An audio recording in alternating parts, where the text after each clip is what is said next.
Hi,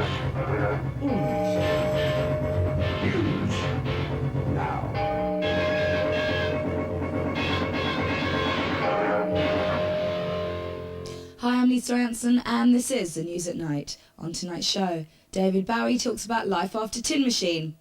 For over 2 decades, David Bowie was one of the most influential and admired figures in pop.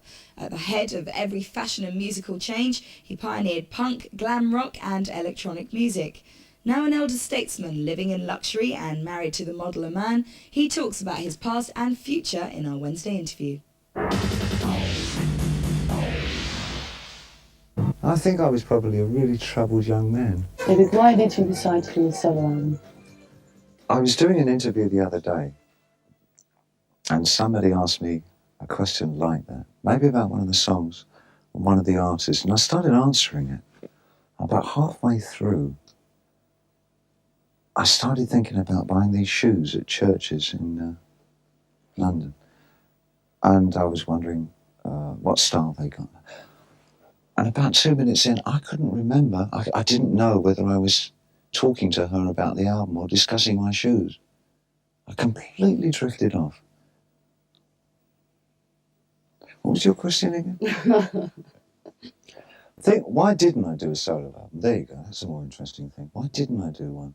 I really thought that I'd come to a block in terms of what I had to say. After the 1983, with Let's Dance, I found that I was in a real dilemma because for the first time in my life I was sort of an accepted, almost establishment artist, and up until that point I'd been something of a cult artist, you know, sort of a cure figure of the 70s.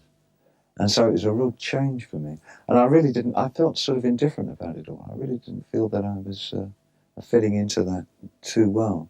So I was very wary of doing a solo album until I really felt a need to do something as a solo artist. But then it came to the point where I'd gotten to know him.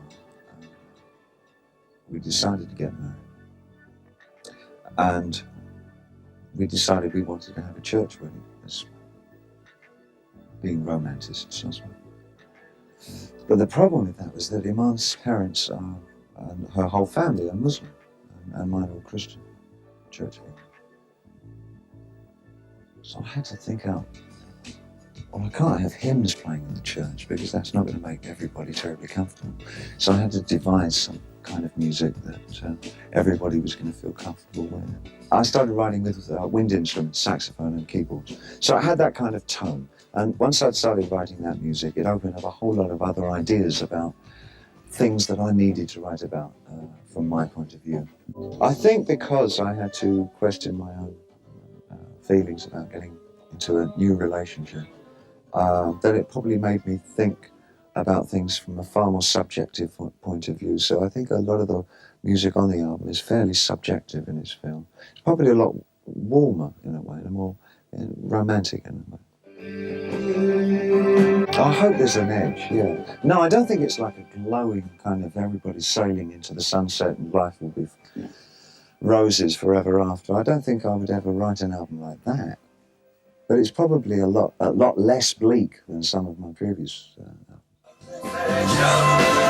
It's a series of impressions that I have about myself and my relationship with my brother. So it's quite fleeting in logic. My brother suffered from schizophrenia, acute schizophrenia and manic depression. And I think there are shades of my feelings of that particular state of mind. And it's really a way for me to approach the situation of his suicide. It was my coming to try to address the situation, which is not very easy. But we have lots of things that aren't easy in our lives. I think life is quite difficult. Doesn't mean it's not satisfying, but there are areas that are sometimes almost insurmountable, it feels. But you know, you try and approach those things. And I've started to make an approach in that area. I don't know. I never know what I'm going to do.